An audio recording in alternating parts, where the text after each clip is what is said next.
Nikon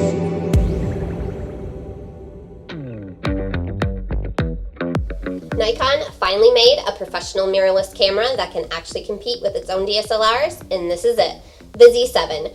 It clearly shows traces of the company's DSLR history and actually feels quite similar, but it's also thinner, lighter, and has an entirely new lens mount that can accommodate wider apertures. But what if you already own a bunch of f-mount lenses? There's an adapter for that. With the adapter, you're sacrificing some of the size advantage of the mirrorless body, but you get full compatibility with Nikon DSLR lenses. And in our experience, we really noticed no difference in performance, with autofocus behaving just like it does with the native S lenses. Also, like a DSLR, the Z7 has a large viewfinder, but it's electronic, of course, rather than optical. It has a 3.69 million dot resolution that looks very crisp. We'll always love the optical viewfinder of a DSLR, but there's no denying that a good EVF is more practical. It shows a wealth of information, displays changes in exposure, and is much more useful in video mode, where a DSLR's viewfinder won't work at all. On the inside, you'll find a 45.7 megapixel full-frame sensor, which is very similar to the D850, but now it features 5-axis stabilization and has on-chip phase detection autofocus with 493 points in total. This is a huge step forward for Nikon's live view autofocus, which has never been really good in its DSLRs. The autofocus was overall pretty solid in both single shot and continuous autofocus. We stuck with single point autofocus area mode most of the time, which delivered excellent sharpness even in limited lighting. Switching to the 3D tracking, which moves the autofocus point for you, the Z7 has some difficulty following the subject around the frame.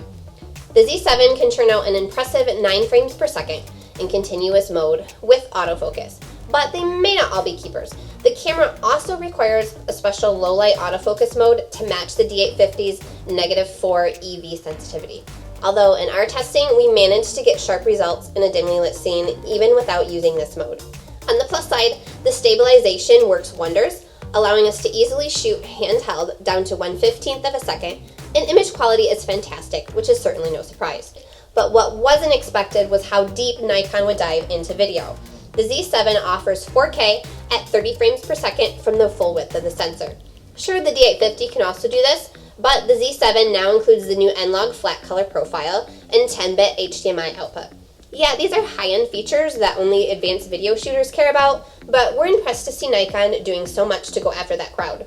No, there's no 4K 60 here, but you can shoot 1080p up to 120 frames per second if you need slow motion.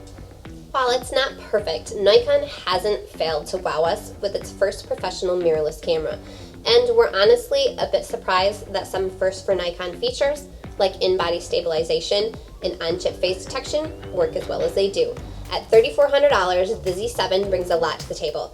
It may just be the most well-rounded camera Nikon has ever made, right alongside the D850, but it doesn't necessarily outclass the competition from Sony. Sports shooters who demand the perfect AF tracking of a D5 or D500 may want to hold off, but otherwise, if you're a Nikon DSLR shooter waiting to make the switch, now may be the time to go mirrorless. No other system will let you use your f-mount lenses so effortlessly. Thanks for watching this video. You can read our full Nikon Z7 review on digitaltrends.com, and be sure to hit that subscribe button to stay notified about new videos.